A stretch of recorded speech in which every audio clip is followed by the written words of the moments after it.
കൂടുതൽ വാർത്തകളും വീഡിയോകളും കാണാൻ ഈ ചാനൽ സബ്സ്ക്രൈബ് ചെയ്യുക. കൂടെ ബെൽ ബട്ടൺ അമർത്തുക. ഏഷ്യ ലൈവ് ടിവിയിലെ ഫെങ്ഷുയി പ്രോഗ്രാമിലേക്ക് ഏവർക്കും സ്വാഗതം. ഇപ്പോൾ നമുക്ക് ഒരു വീട്ടിലേക്ക് ചെന്നു. വീട്ടിൽ നമ്മൾ കൺസൾട്ടിങ്ങിനായിട്ട് പോയി. വീടിനകത്തെല്ലാം റൂമുകളെല്ലാം നോക്കി. വീടിൻ്റെ 4 ഭാഗം റൂമുകളെല്ലാം നോക്കി. ഈ വീടിൻ്റെ അവസ്ഥ എങ്ങനെയാണെന്ന് നമുക്ക് മനസ്സിലാക്കാനായിട്ട് ഉള്ള ഒരു പ്രധാന ദിക്കുകൾ, 2-3 ദിക്കുകൾ മെയിനായിട്ടുണ്ട്. എന്നാൽ അതിൽ ഏറ്റവും പ്രധാനപ്പെട്ട ഒരു ദിക്കെന്ന് പറയുന്നത് ആ വീടിൻ്റെ നോർത്ത് ഈസ്റ്റ് ആണ്.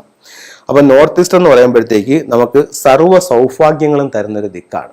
അപ്പോൾ ഈ നോർത്ത് ഈസ്റ്റിന് ഇത്രയും പ്രാധാന്യം കൂടുതലാവാനുള്ള കാരണം എന്താണെന്ന് ചോദിച്ചു കഴിഞ്ഞാൽ, അപ്പോൾ നമ്മൾ സാധാരണ പലരും കന്നിമൂലയ്ക്കാണ് പ്രാധാന്യം പറയുന്നത്. കന്നിമൂലയ്ക്ക് പ്രാധാന്യം ഇല്ല എന്നല്ല, കന്നിമൂലയ്ക്ക് എത്ര പ്രാധാന്യമുണ്ടോ അത്രത്തോളം തന്നെ, അല്ലെങ്കിൽ അതിനേക്കാൾ ഒരു സ്റ്റെപ്പെങ്കിലും കൂടുതൽ നമുക്ക് വടക്ക് കിഴക്ക് ഭാഗം, അതായത് നോർത്ത് ഈസ്റ്റ് ഭാഗത്തിന് പ്രാധാന്യമുണ്ട്.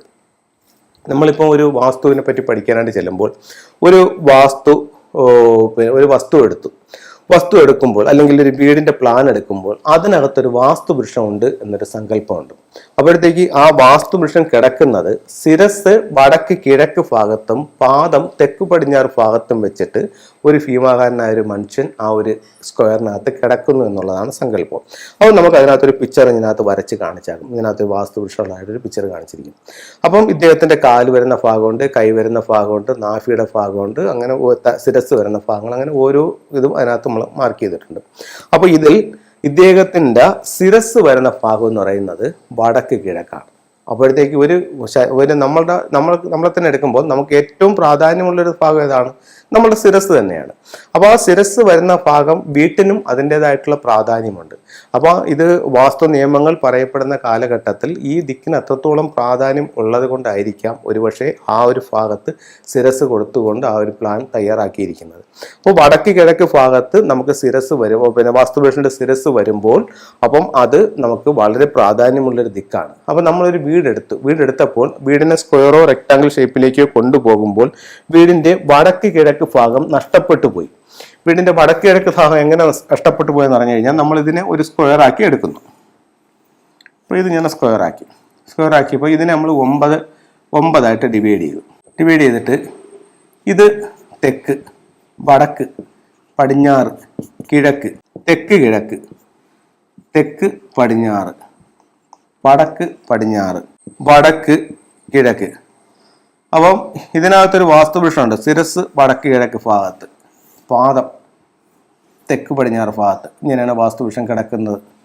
അപ്പം അങ്ങനെയാണെന്നുണ്ടെങ്കിൽ ഇവിടെയാണല്ലോ ശിരസ് ഇരിക്കുന്ന ഭാഗം.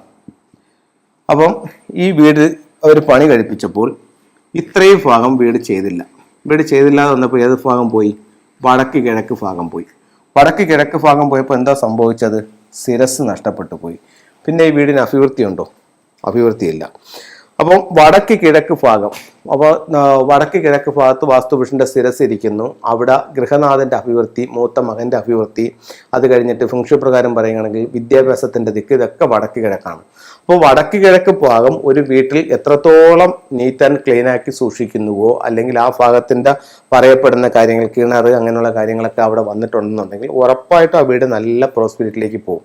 അതേസമയം വടക്ക് കിഴക്ക് ഭാഗത്ത് നമുക്ക് ടോയ്ലറ്റും സെപ്റ്റിക് ടാങ്കും ആ ഭാഗം മൊത്തം വൃത്തികേടായിട്ടാണ് കിടക്കുന്നതെന്നുണ്ടെങ്കിൽ ആ വീടിന്റെ അവസ്ഥയും സെയിം ആയിരിക്കും. അതിൽ യാതൊരു സംശയവുമില്ല. അപ്പോൾ വടക്ക് കിഴക്ക് ഭാഗത്തിന് അത്രത്തോളം പ്രാധാന്യമുണ്ട്. വടക്ക് കിഴക്ക് ഭാഗം നിങ്ങൾ വൃത്തിയായി സൂക്ഷിക്കുക. ഈ ഭാഗത്ത് ഭാരം വയ്ക്കാനോ മറയ്ക്കാനോ മറ്റ് നിർമ്മിതികളോ ചെയ്യാൻ പാടില്ല. ഇവിടെ കിണർ ചെയ്യാം. അത് കിണറില്ലാത്ത വീടുകളിൽ ആ ഭാഗത്ത് ഒരു വാട്ടർ ബോഡി വയ്ക്കുന്നത് നല്ലതാണ്. വസ്തുവിൽ ഏറ്റവും താഴ്ന്നു നിൽക്കേണ്ട ഭാഗവും വടക്ക് കിഴക്ക് ഭാഗത്താണ്. വടക്ക് കിഴക്ക് ഭാഗം കാറ്റും വെളിച്ചവും തടസ്സപ്പെടുത്തുന്നതായിട്ടുള്ള രീതിയിലുള്ള യാതൊരു തരം നിർമ്മിതികളും അവിടെ പാടില്ല. അപ്പം വടക്ക് കിഴക്ക് ഭാഗം ഇപ്പോൾ ഒരു വീടിരിക്കുന്നു, അവർക്ക് റോഡ് സൈഡിലാണ് അവരുടെ വീട് നിൽക്കുന്നത്. അപ്പോൾ അവർക്കൊരു 2 മുറി കട പണിയുന്നുണ്ട്. ഒരു പക്ഷേ ഹസ്ബൻഡ് ഗൾഫിലായിരിക്കും, ഗൾഫിൽ നിന്ന് നാട്ടിൽ വന്നു, ഇപ്പം 55-60 വയസ്സായി, ഇനി ഒരു കടയൊക്കെ ഇട്ട് അവിടെ ഇരിക്കാന്നുള്ള ഒരു ധാരണയിൽ വടക്ക് കിഴക്ക് ഭാഗത്താണ് കൊണ്ടുപോയി കട വയ്ക്കുന്നതെന്നുണ്ടെങ്കിൽ വീടിന്റെ പ്രോസ്പെരിറ്റി മൊത്തവും പോകും. കാരണം വടക്ക്, അങ്ങനെ ഒരുപാട് വീടുകളെയും കൺസൾട്ട് ചെയ്തിട്ടുണ്ട്. അതുകൊണ്ടാണ് പറയുന്നത് വടക്ക് കിഴക്ക് ഭാഗത്തു നിന്നുള്ള എനർജി മൊത്തവും ഈ ബിൽഡിങ് ബ്ലോക്ക് ആക്കുമ്പോൾ വീടിന്റെ അഭിവൃദ്ധി ഓട്ടോമാറ്റിക്കായിട്ട് കുറയും. അപ്പോൾ വീടിന്റെ അഭിവൃദ്ധി കുറയുമ്പോൾ വീട്ടിൽ നിന്നിട്ട് ബിസിനസ് ചെയ്യുന്ന ആളുടെ അഭിവൃദ്ധിയും കുറയും. അത് മൊത്തത്തിൽ വലിയ ബാധ്യതയിലേക്കും പ്രശ്നത്തിലേക്കും പോകും. അപ്പോൾ വടക്ക് കിഴക്ക് ഭാഗം വൃത്തിയായി സൂക്ഷിക്കുക. ഇവിടെ ഭാരം വയ്ക്കാനോ മറയ്ക്കാനോ മറ്റ് നിർമ്മിതികളോ പാടില്ല, മരങ്ങൾ പാടില്ല. അവിടെ അശ പാടില്ല. അപ്പോൾ അവിടെ നല്ല നീറ്റ് ആൻഡ് ക്ലീൻ ആക്കി ഇടുക. അപ്പം ഇത്തരത്തിൽ വടക്ക് കിഴക്ക് ദിക്കിന് വളരെയധികം പ്രാധാന്യമുണ്ട്. അതനുസരിച്ച് ചെയ്യുക. ഒരു കാരണവശാലും വടക്ക് കിഴക്ക് ഭാഗം ഒരു വീടിൻ്റെ മിസ്സിങ് ആകാനായിട്ട് പാടില്ല. അടുത്ത് നമുക്ക് ഫെങ്ഷുയിലെ ചില ടൂൾസിൽ പോവാം. ഇത് റോസ് പേഴ്സ് എന്ന് പറഞ്ഞിട്ടൊരു ടൂളാണ്. റോസ് പേഴ്സിന്റെ ഒരു പെൻഡന്റ് ആണിത്. വിവാഹത്തിന് വേണ്ടി ഉപയോഗിക്കുന്നതാണ്. ഇതിപ്പോൾ വിവാഹപ്രായമായി വിവാഹം നടക്കാതെ നിൽക്കുന്ന പെൺകുട്ടികൾക്കാണെങ്കിലും ആൺകുട്ടികൾക്കാണെങ്കിലും ഇത്തരത്തിലുള്ള ഒരു പെൻഡന്റ് ധരിക്കുന്നത് വിവാഹത്തിനുള്ള സാധ്യത വളരെ കൂടും. ഇത് റോസ് പേഴ്സ് ആണ്. ഒരു ലവ് എനർജി സ്പ്രെഡ് ചെയ്യുക എന്നുള്ളതാണ് പറയുന്നത്. ഇതിന്റെ തന്നെ ബ്രേസ്ലെറ്റ് ഉണ്ട്, മാലയുണ്ട്. അപ്പോൾ ഇത് വാങ്ങിച്ച് ധരിക്കാവുന്നതാണ്. അതുപോലെ നമുക്കിപ്പോൾ വിവാഹത്തിന്റെ കാര്യം പറയുമ്പോൾ വിവാഹം നടക്കാനായിട്ട് നമ്മുടെ ഏറ്റവും വലിയൊരു ആഗ്രഹം എന്ന് പറഞ്ഞാൽ ഇപ്പം മകൾക്ക് ഒരു 26 വയസ്സായി, ഇതുവരെ കുട്ടിയുടെ വിവാഹം നടന്നിട്ടില്ല. അപ്പോൾ അദ്ദേഹത്തിന്റെ വിവാഹം നടക്കാനായിട്ട് നമ്മളൊരു ഏറ്റവും വലിയൊരു ആഗ്രഹമാണ്. അപ്പോൾ നമ്മൾ ഏറ്റവും അധികം ആഗ്രഹിച്ചിരിക്കുന്ന കാര്യം മകളുടെ വിവാഹമാണ്. അപ്പോൾ അത് നടക്കാനായിട്ട് ഫംഗ്ഷനിൽ ഒരു ടിപ്സ് ഉള്ളതെന്ന് പറഞ്ഞു കഴിഞ്ഞാൽ ഇത്തരത്തിലുള്ള ഒരു മെറ്റൽ ടോട്ടോയ്സ് വാങ്ങിക്കുക. മെറ്റൽ ടോട്ടോയ്സ് വാങ്ങിച്ചതിന് ശേഷം ഇതിനെ രണ്ടായിട്ട് ഓപ്പൺ ചെയ്തിട്ട് ഒരു വൈറ്റ് പേപ്പറിനകത്ത് സ്ക്വയർ ആയിട്ട് എഴുതി വെക്കുക. ഇത്ര നാളിനകത്ത് ഇന്നേക്ക് 3 മാസത്തിനകത്ത് വെച്ച് അല്ലെങ്കിൽ 6 മാസത്തിനകത്ത് വെച്ച് ഏറ്റവും അനുയോജ്യനായ ഒരു വരനെ കണ്ടെത്തി എല്ലാ സൗഭാഗ്യങ്ങളോടും കൂടി ഞങ്ങളുടെ മകളുടെ വിവാഹം നടന്നതിന് ഞാൻ ദൈവത്തോടും പ്രപഞ്ചശക്തികളോടും നന്ദി പറയുന്നതെന്ന് എഴുതുക. എഴുതി ആമയിൽ അടയ്ക്കുക. അടച്ചിട്ട് നിങ്ങളുടെ സ്വീകരണ മുറിയുടെ നോർത്തിലോ ബെഡ്റൂമിൻ്റെ നോർത്തിലോ ആമയെ സൂക്ഷിക്കുക. ഇത് പിന്നെ ഈ ആഗ്രഹം സാധിക്കാനുള്ള സാധ്യത വളരെ വളരെ കൂടുതലാണ്. ഒരുപാട് പേർക്ക് ഇത് സാധിച്ചിട്ടുണ്ട്. അപ്പോൾ അത് ഞാൻ നിങ്ങളുമായിട്ട് ഷെയർ ചെയ്തതേ ഉള്ളൂ.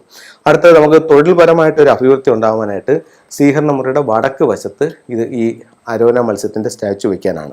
പിന്നെ ചില വീടുകളിൽ ഇപ്പോൾ ചെറുമകനും പിന്നെ അച്ചാച്ചനുമായിട്ട് ചിലപ്പോൾ നല്ല ലോഹിതത്തിലായിരിക്കില്ല.